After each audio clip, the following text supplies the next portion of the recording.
তো এখন বাজে মোটামুটি রাত্রি 10:30 থেকে 11টা। আমরা এখন এসেছি নার্সিংহোমে। একটা পেশেন্ট ভর্তি হয়েছে আমাদের আন্ডারে, একটোপিক প্রেগনেন্সি। একটোপিক প্রেগনেন্সি মানে হচ্ছে যে বাচ্চাটা সেটা ইউটেরাসের বা বাচ্চাদানির মধ্যে না এসে তার সাইডে পার্শ্ববর্তী নালীর মধ্যে আসে, যেটা ফেটে গিয়ে কিন্তু পেশেন্ট এখন এই মুহূর্তে খুব খারাপ।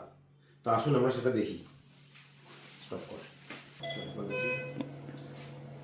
আচ্ছা, তাহলে আমি আরেকবার জিনিসটা বলি, সেটা হচ্ছে তোমার বুঝতেই পারছো কি হয়েছে। একটু প্রেগনেন্সি বলে একটা জিনিস হয়, সেটা হয়েছে বাচ্চাটা বাচ্চাদানির মধ্যে না এসে সাইডে এসছে, ঠিক আছে? সেটা এই যে হাত দিলেই পেশেন্টের প্রচন্ড পেটে ব্যথা, বোঝা গেল? পেটের মধ্যে পুরো রক্ত জমে গিয়েছে। সেটা এখন এই মুহূর্তে ইমিডিয়েট অপারেশন করতে হবে, নাহলে কিন্তু পেশেন্টকে বাঁচানো মুশকিল হবে। বুঝতে পারলে? চিন্তা করবে না, কিন্তু একবার এটা হওয়া মানে এই নয় যে ভবিষ্যতে বাচ্চা আসবে না। বুঝতে পারলে? তুমি তো টেনশন করছো যে প্রথম বাচ্চা এরকম হলো আর বাচ্চা আসবে কিনা, সেটা কিন্তু একদমই নয়।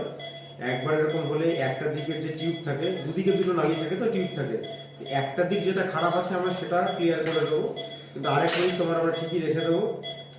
সব ঠিক থাকলে তুমি 6 মাস বা 1 বছর পরে বাচ্চা নেবে, ঠিক আছে? টেনশন নেই, দেখছি এবার কি হচ্ছে, সব তোমাকে জানাবো। একদম টেনশন করবে না, ওকে?